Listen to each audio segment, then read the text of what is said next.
မင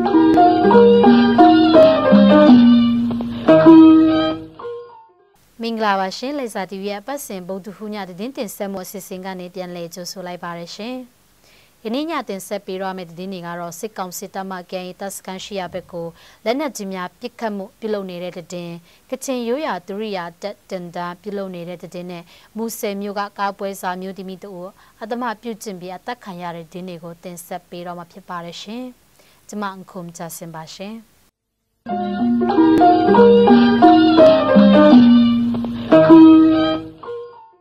ကချင်လွတ်လပ်ရေးတပ်မတော်ကန်ရီလှုပ်ရှားတဲ့အမတ်တစ်တပ်ရင်251နေမြေဘက်ကိုမတ်လ16ရက်နေ့မနေ့8နာရီအချိန်ခန့်မှညနေပိုင်း3နာရီအချိန်ခန့်ထိလက်နက်ကြီးပစ်ခတ်ပြီးတိုက်ပွဲဖြစ်ပွားခဲ့ပါတယ်။စစ်ကောင်စီတပ်စခန်းချရာရှန်ခေါင်ဘုံဝပြန်ဘုံနဲ့ကကံဘက်မှ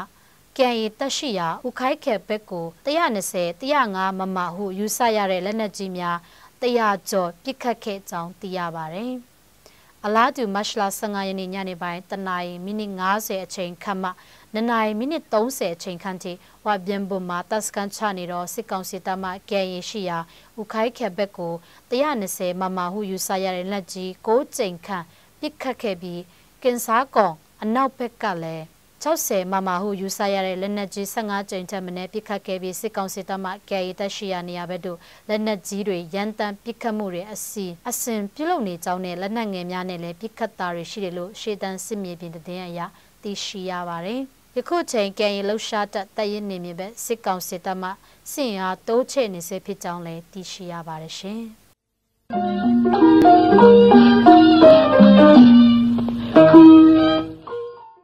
မြစ်နာနန်းကွေကျေးရွာခါနာနစ်ချင်းအသင်းတော်ဖျားကျောင်းဝင်းမှာကချင်ရိုးရာယဉ်ကျေးမှုဆိုင်ရာဒုရိယာဖြစ်တဲ့ပလွေတီးမုတ်တပ်ပညာတင်တန်းပြုလုပ်နေတယ်လို့သိရပါတယ်။အဆိုပါတင်တန်းမှာပလွေကိုသာအတိကတင် जा ပေးနေတာဖြစ်ပြီးတွမ်ပုပေါင်မောင်ရှုပ်ရှင်များကိုလည်းတင် जा ပေးခဲ့ကြောင်းကိုလက်တွေ့တင် जा ပေးနေတဲ့ Raven လက်ဖြော်စေဟောင်းမှအတိကပလွေတင်ပေးတာပါပြီးတော့ဂျူနီယာကချင်ရိုးရာတီးမုတ်အဖွဲ့များ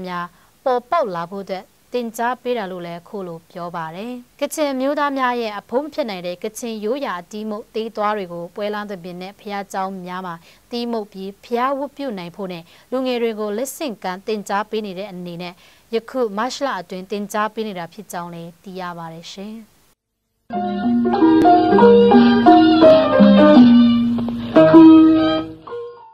ရှမ်းပြည်နယ်မြောက်ပိုင်းမူဆယ်မြို့လေရင်ကွင်းဘက်မှာနေထိုင်တဲ့အမျိုးသမီးတဦးကိုယောက်ျားလေးတငယ်ချင်းကကားဝယ်မယ်ဟုဆိုကာဖုံးဆက်ခေါ်ပြီးအတ္တမကျင့်တပ်ပစ်လိုက်တယ်လို့ဒေသခံများမှသိရှိရပါတယ်။အတ္တမကျင့်တပ်ခံရတဲ့အမျိုးသမီးဟာအသက်20ကျော်ရှိပြီးပြီးခဲ့တဲ့မတ်လ12ရက်နေ့ကညနေ8နာရီဝန်းကျင်မှာအမျိုးသား4ဦးအုပ်စုဖွဲ့အတ္တမပြုကျင့်တပ်ဖြတ်ခဲ့တာဖြစ်တယ်လို့လည်းဆိုပါတယ်။အဆိုပါမျိုးသမီးကိုကျိုးနဲ့ချီပြီးမျက်နာနှာခေါင်းနဲ့ပါးစပ်တွေကိုတိတ်နဲ့ပိတ်ပြီးအတ္တမပြုကျင့်ခဲ့ကြတယ်လို့သိရပါတယ်။မတ်လ23ရက်နေ့လေ3နာရီအချိန်ဝန်းကျင်မှာ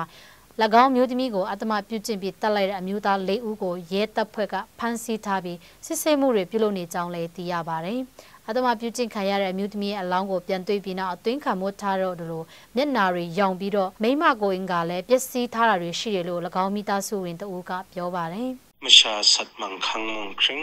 ရန်ပင်ပင်ရေခုရငါတဲ့ကမ္ရှမအာနာစင်ငါဖန်ကောနာကောအန်ချေမူစေမလုံကတာကွန်တဲ့ဥဖုံမနုံ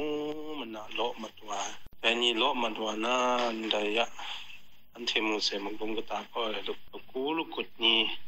ရှမတ်ဝါနာကောငါမတ်ဝါနာကောမယရော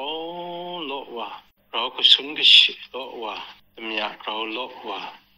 နာကောအန်ချေမုံရှာနီမုံမွေတေကောအိုင်မရန်နိုကတဲ့ပင်ရှတာဖန်းရှတဲ့ငါအန်ရတဲ့ခုမိုင်လာရစံလေရကောတဲ့ခုနမငါနန်းရှတ်တိမုံနန်းမရန်နိုတင်ကတဲ့ဖေမရန်တမ်တာတိမုံရကောစီဝါကော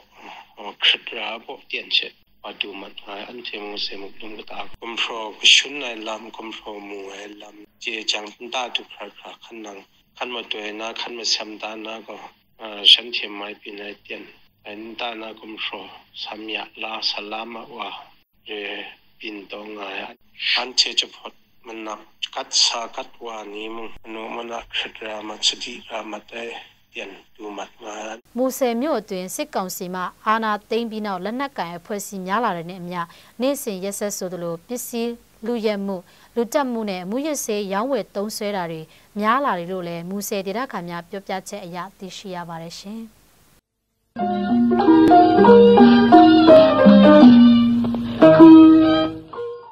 လိုက်စာ TV ရဲ့ဗမာတိုင်းသားဘာသာဖြစ်တဲ့တင်ဆက်မှုအစီအစဉ်ကိုကြည့်ရှုနားဆင်သူပရိသတ်အပေါင်းကိုစိတ်နှပြရှင်လန်းချမ်းမြေ့ကြပါစေရှင်ကျေးဇူးတင်ပါတယ်ရှင်